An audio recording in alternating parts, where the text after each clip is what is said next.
Hello అండి. Welcome to నిత్యవేదం రుచులు. ఇవాళ నేను ఒక హెల్దీ అండ్ టేస్టీ రెసిపీ చూపిస్తున్నానండి. Simple recipe. దీనికోసం ఒక బౌల్ తీసుకొని 2 కప్పుల వరకు గోధుమ పిండి తీసుకోవాలి. అలాగే ఒక 2 టీ స్పూన్ల వరకు సూజీ రవ్వ అండి, సన్న రవ్వ వేసుకోవాలి. ఒక 2 చిటికెల ఉప్పు వేసుకొని ఒక 2 టీ స్పూన్ల వరకు నెయ్యి వేసుకోవాలి. నెయ్యి వేసుకొని అంతా ఒకసారి కలుపుకోవాలండి. నెయ్యి అంతా పిండిలో కలిసేలా ఒకసారి కలుపుకొని కొద్ది కొద్దిగా వాటర్ పోసుకుంటూ మనం చపాతీ పిండికి ఎలాగైతే కలుపుకుంటామో కన్సిస్టెన్సీ ఆ విధంగా కలుపుకోవాలి. చూడండి, ఇలా చపాతీ ముద్దలా కలుపుకోవాలి. అంతా ఒకసారి కలుపుకున్న తర్వాత మూత పెట్టి ఒక 15 మినిట్స్ వరకు పక్కన పెట్టుకోవాలండి. చూడండి, ఒక 15 నిమిషాల తర్వాత చూపిస్తున్నాను. వీటిని అన్నిటినీ ఈక్వల్గా బాల్స్ చేసుకోవాలి. ఒకసారి కలుపుకున్న తర్వాత పెద్ద పెద్ద బాల్స్గా చేసుకొని చేసుకున్న పెద్ద బౌల్లో నుండి మళ్ళీ 2 బాల్స్ చేసుకోవాలి. ఇలా చూడండి, ఇలా చేసుకొని మధ్యలో కొద్ది కొద్దిగా నెయ్యి వేసుకొని కొద్దిగా పొడిపిండి వేసుకొని ఒకదానిపైన ఒకటి పెట్టేసి చాలా మందంగా ఒత్తుకోవాలండి. ఎక్కువ లావుగా ఉండాలి చపాతీలు. ఇలాంటి simple and tasty healthy recipes కోసం నిత్యవేదం రుచులు చూడండి. కొత్తగా చూసిన వాళ్ళు సబ్స్క్రైబ్ చేసుకోండి. మీరు ట్రై చేసి చూడండి. చూసారా, ఇలా మందంగా ఒత్తుకుంటే సరిపోతుంది. అన్నిటిని ఇలాగే చేసుకొని ప్యాన్ వేడి చేసుకోవాలి. ప్యాన్ బాగా హీట్ అవ్వనివ్వాలండి.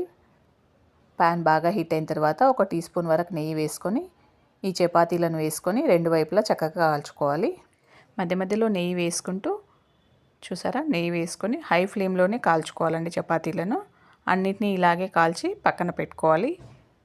చూడండి, ఇలా కాల్చుకున్న తర్వాత అన్నిటినీ పక్కన పెట్టేసుకొని ఇప్పుడు స్టవ్ ఆఫ్ చేసుకుందాం. స్టవ్ ఆఫ్ చేసుకొని ఈ ప్యాన్ ఆల్రెడీ హీట్ ఉంది కాబట్టి దీంట్లో కొద్దిగా నెయ్యి వేసుకొని సన్నగా తురుముకున్న డ్రై ఫ్రూట్స్ అలాగే ఎండు కొబ్బరి తురుము వేసుకొని ఒకసారి వేయించుకోవాలి. ఈ ప్యాన్ వేడికే వేగుతుందండి, చాలు. అలాగే ఒక టీ స్పూన్ సోంపు, 4 యాలకులు కచ్చపచ్చగా దంచి పక్కన పెట్టుకోవాలి. ఒక 2 టీ స్పూన్ల వరకు గసగసాలు కూడా వేసి వేయించుకోండి. నేను చూపించడం మర్చిపోయాను. చపాతీలను చిన్న చిన్న ముక్కలుగా చేసుకొని ఇప్పుడు మిక్సీ జార్ తీసుకొని కొన్ని చపాతీ ముక్కలు వేసుకొని పొడి రెడీ చేసి పక్కన పెట్టుకోవాలండి. చిన్నప్పుడు మా నాన్నమ్మ అయితే చక్కగా ఈ చపాతీ ముక్కల్ని రోట్లో వేసి బెల్లము, సోంపు, యాలకులు, ఎండు కొబ్బరి పొడి వేసి అన్నిటినీ కలిపి దంచేదండి. చక్కగా ముద్ద ముద్దగా అయ్యేది. అది చాలా టేస్టీగా ఉండేది. చూడండి, ఇప్పుడు అన్నిటినీ వేసుకున్న తర్వాత చివరి వాయిలో ఒక కప్పు బెల్లం తురుము కూడా వేసి ఇలా గ్రైండ్ చేసి మొత్తం ఇందులో కలుపుకొని దంచి పెట్టుకున్న సోంపు, యాలకులు వేసుకోవాలి. ఒక 2 టీ స్పూన్ల వరకు నెయ్యి వేసుకోవాలి. చూడండి, ఇలా నెయ్యి వేసుకున్న తర్వాత ఒక పావు కప్పు వరకు షుగర్ అండి.